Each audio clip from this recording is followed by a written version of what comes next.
Good morning, children. Today we are going to learn another chapter from history, chapter number 7, Medieval India. First we begin with the Cholas. The Cholas. After the decline of the Gupta Empire, the main kingdoms vying for control over southern India. Southern India means you can see that South India. These are the kingdoms existed between AD 800 to 1200. So now we are going to learn about the three important kingdoms. The southern part of the Indian peninsula. You could see that this is the southern part of the Indian peninsula, situated on south of the Krishna river. You could see that Krishna river, south of the Krishna river. This is the south of the Krishna river, inhabited by the Dravidian rulers. They had their own language and culture. You know that all our South Indian languages are called the Dravidian language, Telugu, Tamil and Kannada also. You know that. So this region was home of three powerful kingdoms. You could see that Cholas, Cheras and Pandyas. The most powerful among these three, the most powerful of the three were the Cholas. We are going to learn about these Cholas. Southern India's most powerful ruling dynasty, that is the Chola dynasty. The dynasty originated in the rich Kaveri, that means Kaveri Valley, you could see that. Then the Chola rule can be dated back to the 1st century CE. However, from the 3rd century CE, they were overshadowed by the Pallavas till the 10th century. The Chola rulers. About the Chola rulers, we are going to learn under the political history. Okay, children, we will now continue with the main sources. What were the main sources to study about these Cholas? In that, as usual, you know that the historical sources, we are going to learn the historical sources which help us to know about the Cholas. Now we begin with the main sources which help us to know about the Chola Empire. First we start with the inscriptions. Here we have only the archaeological sources we are learning. In these inscriptions, the main source of information for the history of Chola period is a large number of inscriptions of that period. So among that we are going to learn a very few more important. The inscriptions of the Cholas are in the form of copper plate grants, stone inscriptions and the inscriptions made on the walls and also the pillars of the temple. You could see this. This is the copper plate inscriptions. All these were tied together. And these copper plate grants, they were also known as Anbil and Karandi. These copper plates. That means here that might have given the information about that. Okay. Then the copper plate grants, they were known as Anbil and Karandi, as well as the Kanyakumari stone inscription. The Kanyakumari stone inscription, what is the information we get from this? This Kanyakumari stone inscription gives a long list of rulers indicating the origin of the Chola dynasty. That we call it as the family tree. Related to the Chola dynasty, it gives a description about the family tree of the Chola family. Then another set of copper plate contains 31 sheets. You could see that the 31 sheets. These plates are written both in Sanskrit as well as in Tamil, and this is a record for a grant made to a temple by Rajendra Chola. Then we move to that. What are the other information we get from this inscription? Children, now we begin with the main sources. Here with this Cholas, we are having only the archaeological sources. First we start with the inscriptions. So the Chola inscriptions are in the form of copper plate grants, stone inscriptions and also the inscriptions made on the walls and pillars of the temple. So what type of information do we get from these inscriptions? The inscriptions give information about the Cholas administration, gifts and endowments to temples and Brahmins. The endowment means you could know that we say that donations are the charity given to the temples or to the Brahmins, and also they preserve the decisions and the agreements on matters of public importance. That means any welfare activities related to the public, that also documented in this inscriptions. Example is given here. The copper plate grants, they were also known as Anvil and Karandi. And here they have already another set. They have mentioned that the set of copper plate contains 31 copper sheets, and these plates are written both in Sanskrit as well as in Tamil, and they record a grant made to the temple by Rajendra Chola. Like that, another example is there, that Kanyakumari stone inscription. So this Kanyakumari stone inscription give information about a long list of rulers indicating the origin of Chola dynasty. That means the family tree of this Chola dynasty. Like that, what are the other information do we get from these inscriptions? Let us find out. So the first thing is here, the inscription tells us about the Chola administration. Example is that Uttara Meruru inscription. So this Uttara Meruru inscription give information on the village administration, taxation and land revenue. Another copper plate inscription that you know that already it is 31 copper plates together. So this inscription gives information about the record of grants, they record the gifts and the endowment of the temples and also to the Brahmins. This already I mentioned here. Example is given that is a Leiden grant, so called as they are preserved in the Museum of Leiden in Holland. This is another important thing you have to notice. It is the document related, that means here a source, main historical source related to the Cholas, but this is preserved in the Museum of Leiden in Holland. Then another important thing is here, these inscriptions give about the construction of the information about the construction of the temples or setting up of a new image of the deity. Another thing is here, some inscriptions even they give the information about the royal orders on taxation and land revenue, resolutions of the village assemblies, judgment related to against the person's guilt of theft, murder and other crimes.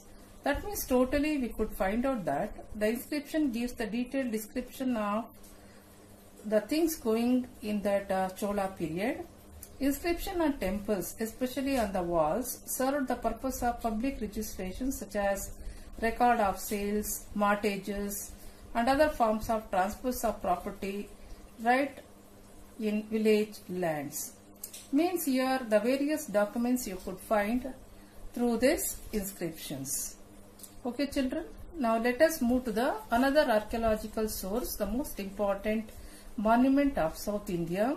Even today it is magnificent, a mystery in the field of that construction of such a vibrant temple, that is nothing but Brihadeshwara temple, that we are going to learn. The Chola rulers were considered to be great lovers of art and architecture. They built many beautiful temples, roads, canals, palaces and cities. Majority of the Chola temples were built in the Dravidian style. The gateway of the temple was called Gopuram. The main shrine was known as Garbhagriha. Here the images of god and goddesses were kept. These images were made either of stone or bronze. And after that, the mandapa or the audience hall was a place where people gathered for prayers. It was built in front of the main shrine.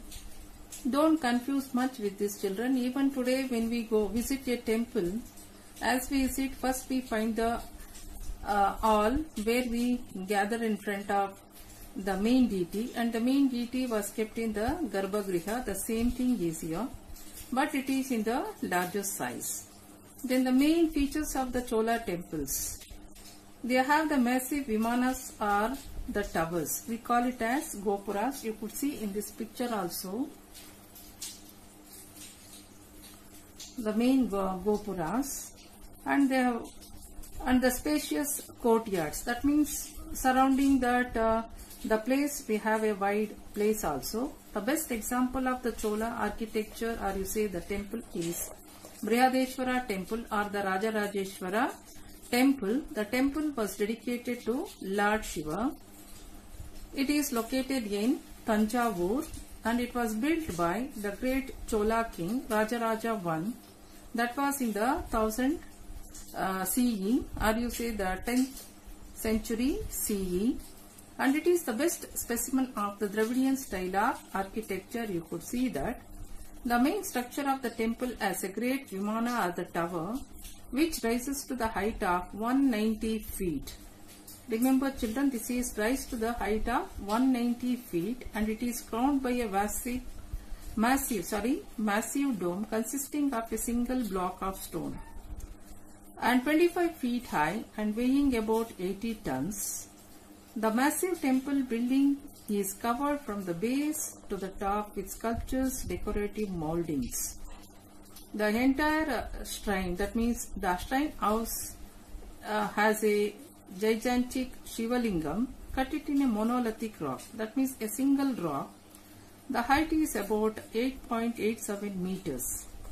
And the temple has many structures such as Nandi Pavilion, a pillared portico and a large assembly hall. And the Brihadeshwara temple is the finest monument of a splendid period of South Indian history and the most beautiful specimen of the Tamil architecture. Now this temple has been declared as a World Heritage Site by UNESCO. And another important thing you have to notice, I have displayed a picture and you please, if possible, you go through the description of that picture also. So what is described about this? You see that. See, the most magnificent temple built by the Cholas, that is Brihadeshwara temple at Tanjavur. So it is a testimony to the engineering skills of Chola builders who could raise such a weight without modern cranes or other technology. Got it? So those days they did not have any JCBs or any cranes or the lifters like what we have at present. Even today it is a mystery. And the temple is 65 meters high and is built in such a way that its shadow does not fall on the ground. This is another most important thing that you have to notice. This I am giving you as a extra information, not in the text, because always about this type of architecture when we are learning, not from the examination point of view, you should know more about as Indians. We belong to the great country. These are the things which we don't come across in everyday life. So when we get the opportunity, we have to get to know about the things in a better manner. So the temple design was based on the rules of Vastu Shastra, which is a treatise on architecture. Entrances are flanked by Dwarapalas. There are numerous inscriptions in Sanskrit in the temple. Got it? At the core of the temple complex was the shrine with the idol of God, that is the Garbhagriha, where Lord Shiva's idol was installed. And as one moved from the interior corridor to the outer ones, the gopurams or the gateways, this you could see that here we call it as Mahadwaras. We call it as Rajagopuram also. This is known as the Rajagopuram also. The temples were built in two styles, rock cut and the structural. Got it? So this is the best example for the structural temple. Got it, children? The most magnificent, that is why it is under the now World Heritage Site considered by that UNESCO. Okay. We are moving to the political history. In this one, first we are going to learn the most important rulers of the Chola dynasty. The founder of Chola dynasty was Vijayalaya. He founded Chola dynasty in 846 and he ruled up to 871 CE. Then he was succeeded. Tanjavur has become his capital. He made Tanjavur as his capital and he was succeeded by his son Aditya I. He ruled from 871 to 901. Then Aditya was succeeded by Parantaka I. Parantaka I ruled 907 to 955. But during this period, the Rashtrakutas dominated. They defeated the Cholas, and the entire South India was under that Rashtrakuta between 955 to 985. Then later on, these Rashtrakutas, that means the Chalukyas, Rashtrakutas, they were all defeated by Rajaraja I. He ascended the throne in 985, and he became the most prominent, or you say that most important ruler of this Chola empire. He became the real founder, and Chola supremacy was established during this period. And this Rajaraja I was succeeded by Rajendra I, 1014 to 1044 CE. Then he was succeeded by his son Rajadi Raja. Rajendra I was succeeded by Rajadi Raja. He ruled from 1044 to 1052, but he was defeated by the Chalukyas. Then later on, that means his successors followed from 1052. Finally, 1267, the Chola rule was ended. Okay, now we are not going to learn every 1 year. We are going to learn Rajaraja first and also the Rajendra first. Okay, children. We start with Rajaraja I. His rule was from 985 to 1014 CE. He was the real founder of the newly organized Chola kingdom. He snatched back the lost territories from the other kingdoms of South India to become the most powerful Chola ruler. Under Rajaraja I began the most glorious epoch of the Cholas. By his ability, prowess and military skill, he soon built up the Chola empire again and raised himself to a position of supremacy in the south. And he subjugated the neighboring kingdoms of the Cheras, Pandyas and Chalukyas also. Got it? And to prove his strength of the Cholas, he took some territories of Mysore, Travancore and Coorg. Then the coasts of Kerala, Ceylon and Sri Lanka and the Maldives Islands had become rich through the money that came to them from the overseas trade. The people who came from the Western Asia to trade in these goods were the Arab merchants who exchanged money for goods. So the foreigners brought wealth to India through their trade during this period.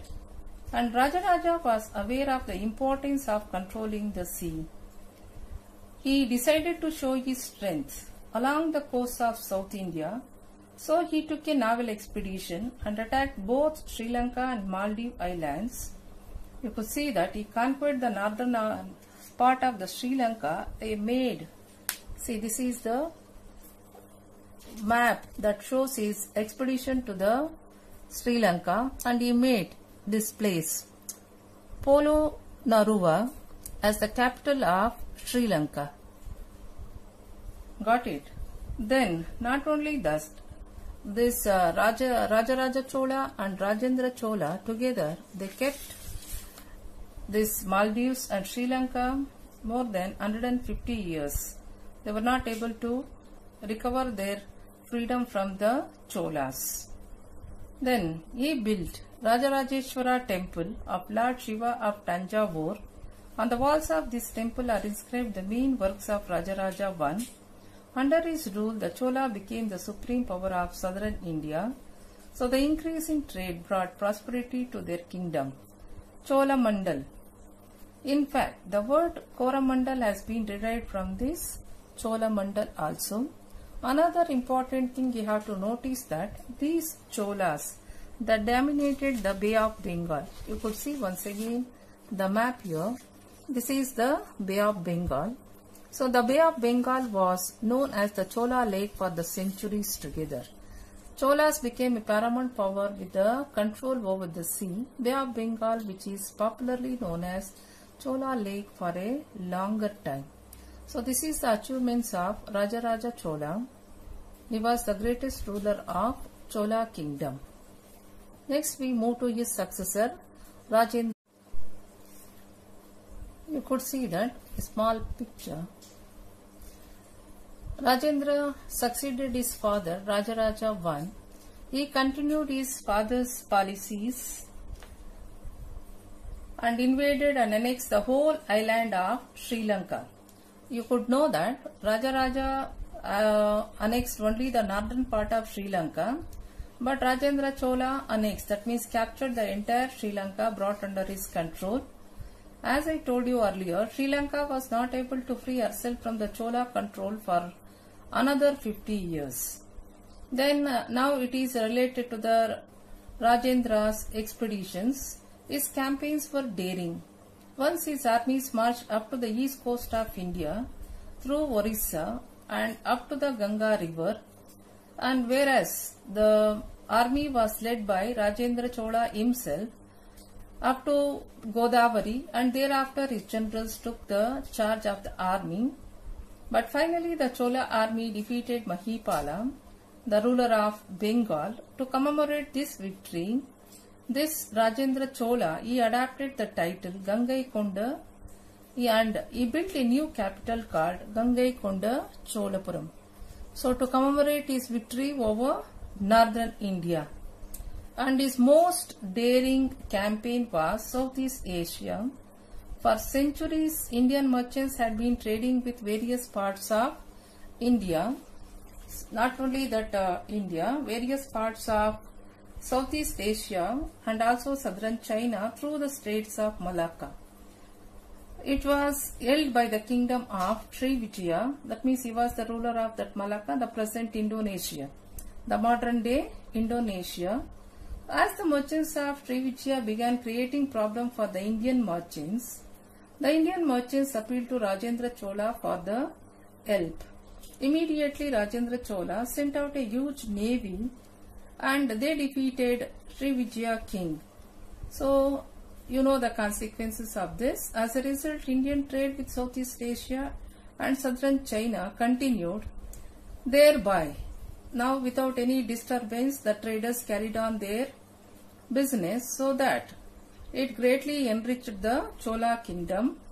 So this Rajendra Chola, he was not only a good military man, he was also having, the patronized art and architecture. He built magnificent palaces and also beautiful temples in his own new capital, Gangaikonda Cholapuram.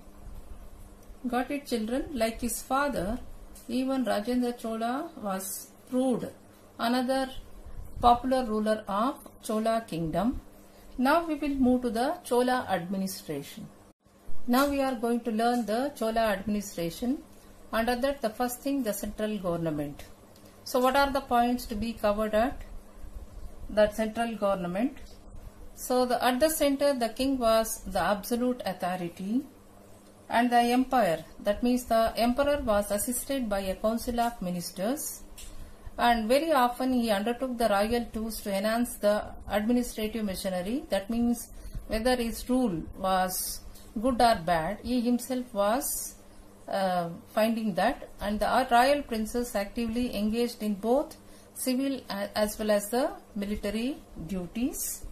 That means here the royal princes were associated with the ruling sovereignty and also actively employed in the peace and war, and the central government looked after that means what are the duties of the central government here? The central government looked after the external defenses, internal peace and order, promotion of general prosperity, and also the cultural progress of the empire. That means what at the present the central government doing for the whole nation. So like that, the central government under the supremacy of the king looked after the entire empire. Though the work, the centralized system of administration, the main control key was in the hands of the king. Next we move to the provincial government. Provincial government, for the administration's sake, the empire was divided into provinces. The empire was divided into provinces, and these provinces in the Chola time called as mandalams. Each mandalam was under the charge of a member of the royal family, mostly the royal princes. Again, the mandalams were divided into valanadus, known as the districts, and the districts were further divided into the villages, known as the nadus. Sometimes these villages were grouped together to form the forums, and the administration by the members of the panchayat. That means the villages were under the control of the members of the panchayat, and these members were elected by the people. The present local self, that means at the district level, the Jilla Panchayat, how it is working in the same way, and the village was the smallest unit of administration. Now we are moving to the local self-government. The Cholas were good administrators. They believed in local self-government. In many of the villages, the administration was carried out not by the government officials but by the villagers themselves. And these villages had three types of village assemblies that is mentioned here: the Ur, the Sabha and the Nagaram. So what is this Ur? Ur was a common type of assembly of the villagers where the land was held by all classes of people who are therefore the members of the local assembly. Means here the entire land belonged to the villages come under the Ur. Next, the Sabha. Sabha was an exclusively the Brahmin assembly of the villages where all the land belonged to the Brahmins. We call it as Agraharam sometimes also. Then the next is the Nagaram. This is exclusively for assembly of merchants and belong to localities where the traders and the merchants were in a dominant position. That means here, according to the profession, I think the assemblies were divided. Then next thing is here all affairs concerning the village, such as collection of taxes, settlement of disputes, allocation of water, all these things were looked after by the committee. You could see even under the Guptas, you could see even under the Mauryas, they had a board to look after the local amenities of the people. In the same way, the Cholas also had a different committees at the village level to look after the needs of the people. Next, we move to the another important administration, that is the revenue. The revenue of the Chola kingdom came from the taxes on land and the produce of the land, and also the tax on trade. That means here three types: taxes on land, the produce of the land, and the tax on trade. The part of the revenue was kept for the king. That means the utilization of the revenue. What the taxes collected by the people in the various manner, how was it utilized? Part of the revenue was kept for the king. The rest was used for public works. So what were those public works? The building of roads and tanks, the salaries of officials, paying for, that means here on paying for the upkeep of the army, that means the maintenance of the army, and also for the building of temples.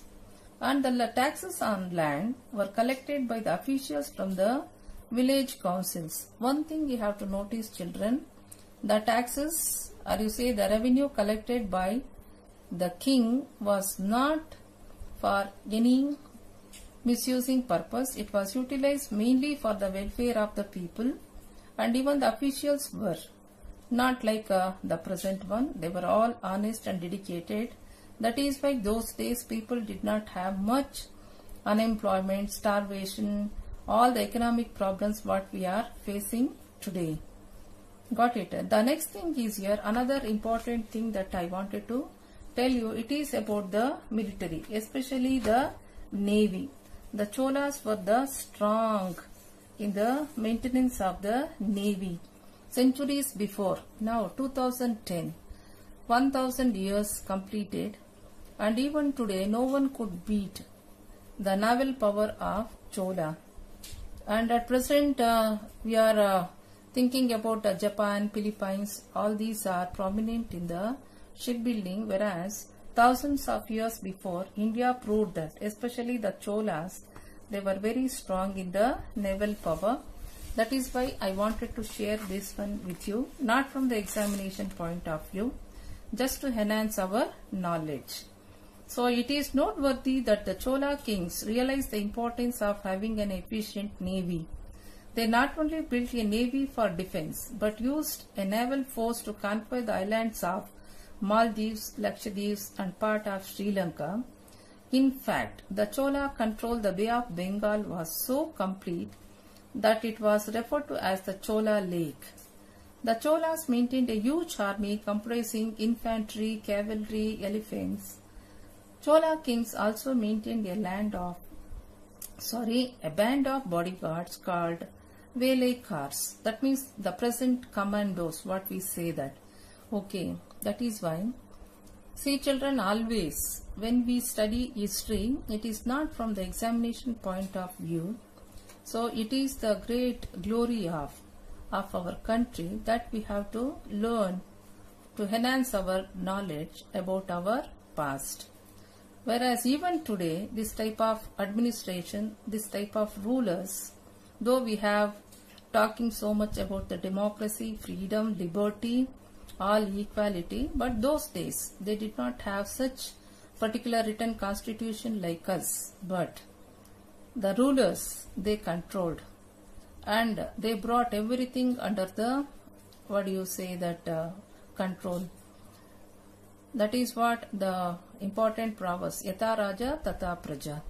So first, if the main thing, the ruler was himself dedicated and he was toward the service oriented, that is why they could reach to that progress. That is what. Next we move to the assignment. Assignment, I am going to give you the textbook exercises. That is the second main structural questions. So there the 1, 2, 3, 4. So if you don't write also, no problem, you can just mark it in the textbook and learn. When we meet at the school, we can discuss it thoroughly, or we meet it in now the Google Meet also we are going to meet. There also we can discuss. Okay children, one thing what I am telling you, though that syllabus is given, the prescribed syllabus, I am covering all the points in my teaching part. So when it is coming from the writing, what is more required towards the exam, concerned to that reduced syllabus, that we will do it. Okay. And don't think that ma'am is teaching the entire thing there, that in the PDF is given only this much. See, history we cannot teach part by part. Got it? I should have a link and I have to teach you the entire thing in a proper manner, so that you will understand the fact better. Okay children.